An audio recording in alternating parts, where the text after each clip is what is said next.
Yo, what's up, everybody? Hope y'all are having a great day today. Now, today, I wanted to discuss Rocksteady's latest game, Suicide Squad, and I wanted to pretty much talk about the downfall of it, and I wanted to pretty much question if this game was doomed from the start. If you don't know about this game, it's essentially a continuation from the Batman Arkham games in that universe, which we haven't visited in 9 years, which is crazy. So we return to this universe as the Suicide Squad. Our main objective is to kill the Justice League because they've been brainwashed by our boy Brainiac. Now, that's essentially the premise of this game. But this game, most of the talk surrounding this game is pretty much all negative, which is unfortunate. It's like anytime this game gets brought up, it's most likely gonna be some negativity surrounding it. And that's unfortunate for somebody like me who was hyped for this game since it first got revealed, which was in 2020. It got revealed at DC Fandom, which was like a DC event when they was announcing like a lot of games and a lot of upcoming movies coming out. And this game was one of them. They showed a little CG trailer, and everybody, well, not everybody, but people was getting hyped for it. And one thing this game suffered from was having so many delays. Like, this game was originally supposed to come out, I think, in 2022, and then 2021 got here, and it got delayed to 2023, and then it got delayed to 2024, and it really just hurt the game's reputation so bad, and people were starting to lose interest right then and there, and people were skeptical about it, and we was like, what's going on behind the scenes? Like, why does this game keep getting delayed? And that's so unfortunate because this game has been like my most anticipated game since it first got revealed. Because you get, the Arkhamverse, you got games like Arkham City, which is still low-key the best superhero game even to this day. I mean, I think Rocksteady was on crack when they was making that game. Story good, characters good, open world good, boss fights good. It's like it's just so good. And even coming off of Arkham Knight, which it's not my favorite game, but people, that's like a lot of people's favorite Arkham game. And coming off of that game, people was expecting this game to be so good, and people just didn't like what it looked like when they saw the gameplay. Like I said, people were skeptical. But one thing I want to mention is how different this game is compared to the Arkhamverse. Like, the Arkham games, the combat, the free flow combat, that game. I mean, Arkham games pretty much just define the combat in video games even to this day. Like, a game where those games had such big inspiration, and so many games like took from that combat system and did their own little twist on it. And Suicide Squad, it is nothing like the OG Arkham games that we know and love. Like, it really don't even have a combat system because it's pretty much like a third-person looter shooter game. Like, you just go around shooting stuff. It's really no, like, melee and combat and combos and stuff that we used to with Arkham games. Like, it's like they completely switched it up. And Rocksteady, they had already built this big audience conceived of people who enjoy their previous game iterations of the combat story, everything like the open world, everything I mentioned before from the Batman Arkham games. Because those games, I feel like, are the definitive Batman experience and pretty much the definitive superhero game experiences, because they pretty much defined superhero games to another level.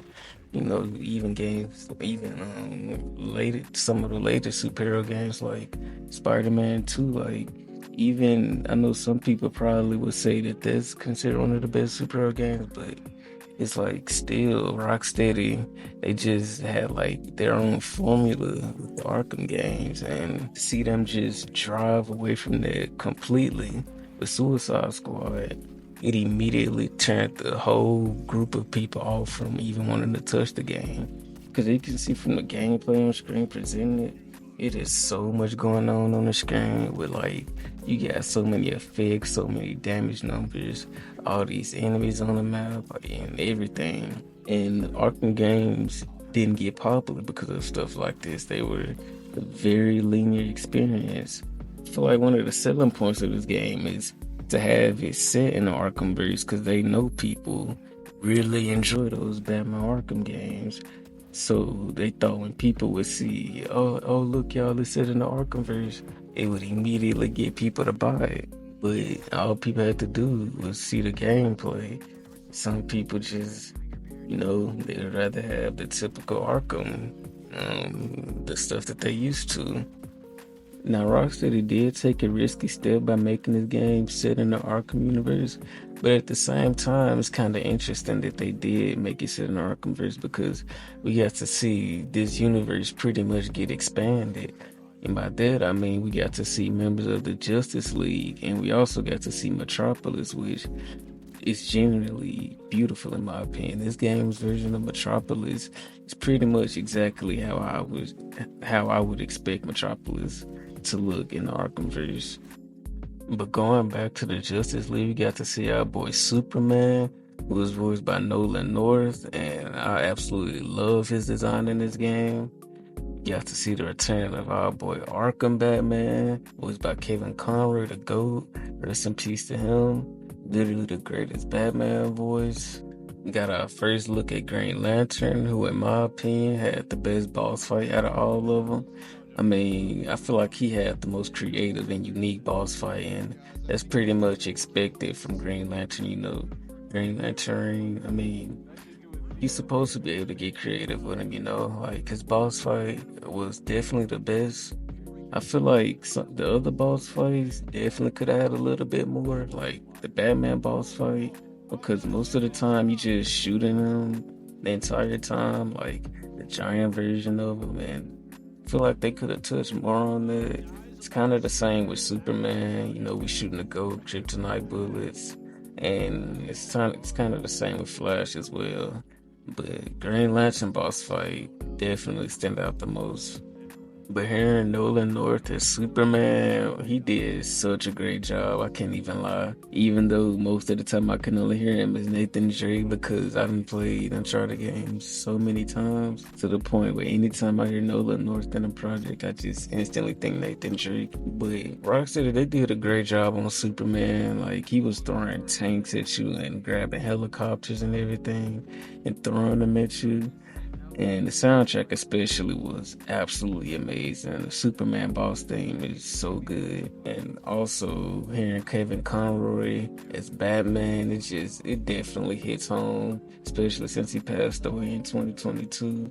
His Batman voice is literally like one of the most iconic and recognizable voices in like voice acting history. And he will always be a legend within like the DC community. We all respect him because we know he just shaped so many of our childhood, especially with the Arkham games. And like his voice and all his work will never go unnoticed. And like, rest in peace to him. He literally the GOAT. One thing people really don't talk about in this game are the graphics, and I feel like the graphics in this game are so overlooked. Like, the characters look good, the facial animations, the models of the characters' costumes, even in like the Justice League fits, as you can see with Deadshot, King Shark, Harley, Boomerang, and the sunlight, everything. You can tell that coming off of Arkham Knight, that it's like they built upon it using the PS5, and I gotta actually respect them for it. Not many games really utilize the PS5 for like the graphics and make it stand out from like the PS4 games, but this game, I gotta give it props because the graphics are pretty good for the PS5 standards. And that's actually what you would expect from Rocksteady, especially coming off of Arkham Knight, and especially since it's been 9 years and they've been working on this game for so long, and the graphics are expected to be pretty top notch. Now, the story in this game is actually pretty decent, especially for a Suicide Squad game. It really doesn't take itself seriously at all, and the Suicide Squad, that's pretty much like the whole point of them. They're not meant to be taken serious, and that's one reason why I love the Suicide Squad team as a whole, and that's one reason why they are slowly becoming one of my favorite superhero teams. It's because I love the whole concept of what they do, and I love how they embrace the not so serious side.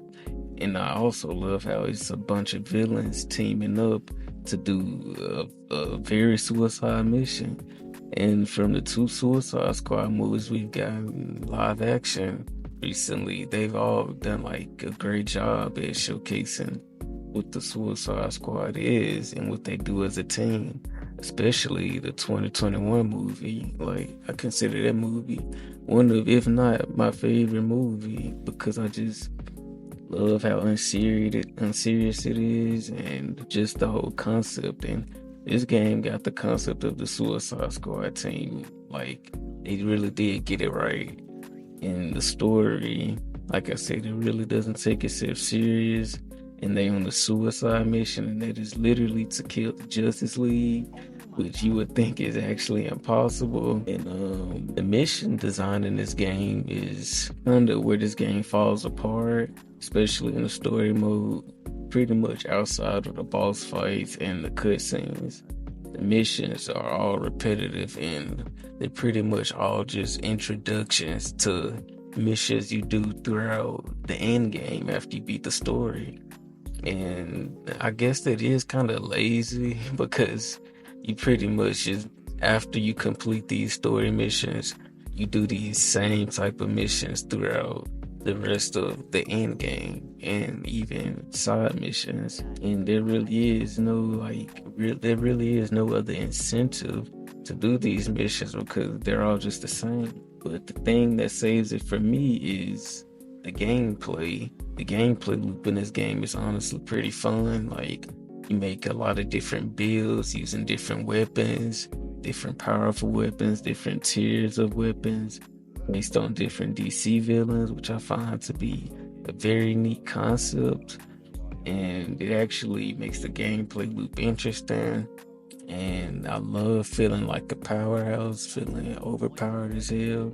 It just gets so satisfying. So that's I think that's the reason why some of these mission designs are repetitive, because it's meant to be like replayed with different builds and different weapons, but still it's like still the same missions. And it's like there's something that can drive people to get less interested, because people probably want different mission variety and all that.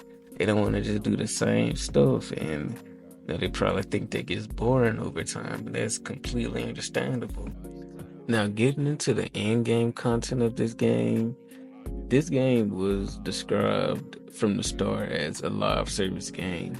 Don't know what like live service game is. It's pretty much like a game like Fortnite or Call of Duty or even like Overwatch, where it's supposed to be getting consistent updates to make the game like last longer, keep players engaged, like get seasonal updates, content updates, all that type of stuff to give players an incentive to come back to this game.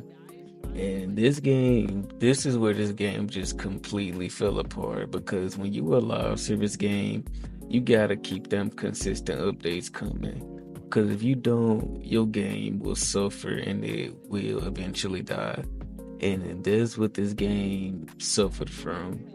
And that's quite unfortunate, because they promised like consistent updates and live updates, seasonal updates, but I feel like they just got lazy, and we get updates like once every 2 months. And that's not enough to keep players engaged, especially if the updates are like small and don't really have much in them.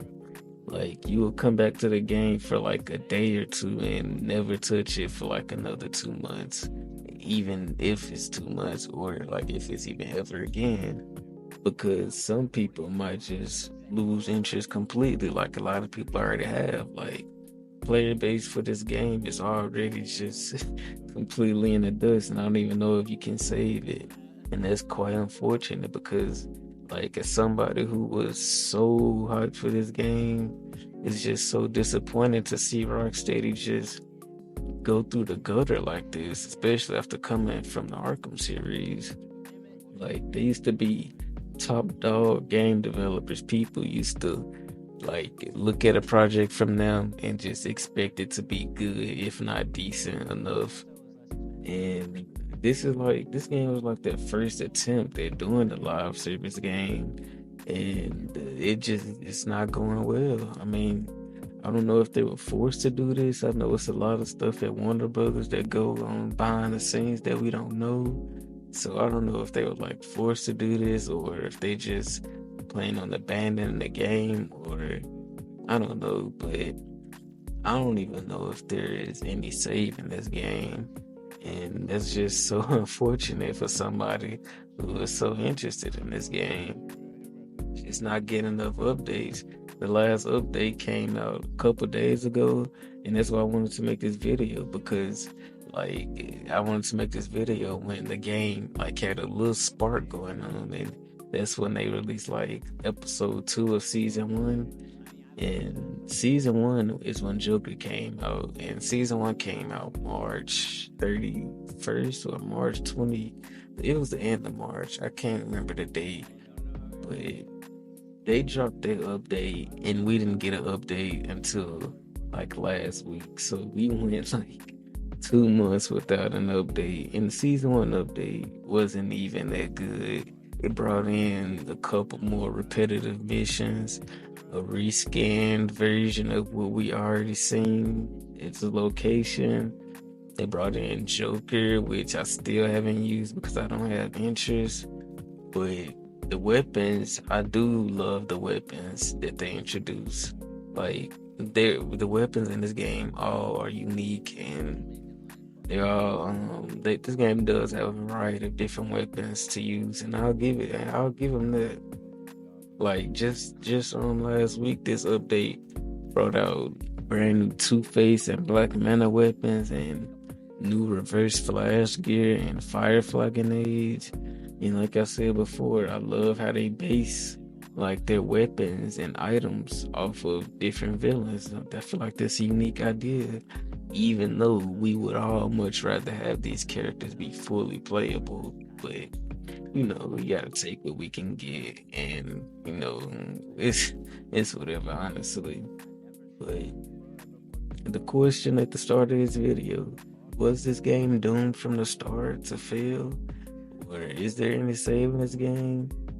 I don't think it is no save in this game, and I think it was doomed to fail because just from the public perception of this game after it was revealed and after it kept getting delayed, people were not messing with it, and the launch was kind of bad, terrible. People couldn't even play the game that they paid for. It was a lot of bugs, and people they wasn't going for it.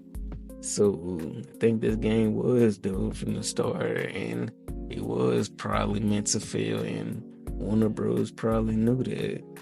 And yeah, it's kind of sad, but yeah, that's where I'm about to end the video. Hope y'all enjoyed this little discussion. Let me know down in the comments what y'all think about this game, even though I know it's probably gonna be a whole lot of negativity. But yeah, I'm about to go ahead and end the video. Let me know what y'all guys thought about it. Leave a comment, drop a sub, drop a like, and yeah, it's been Kyle, and I'm out. Peace.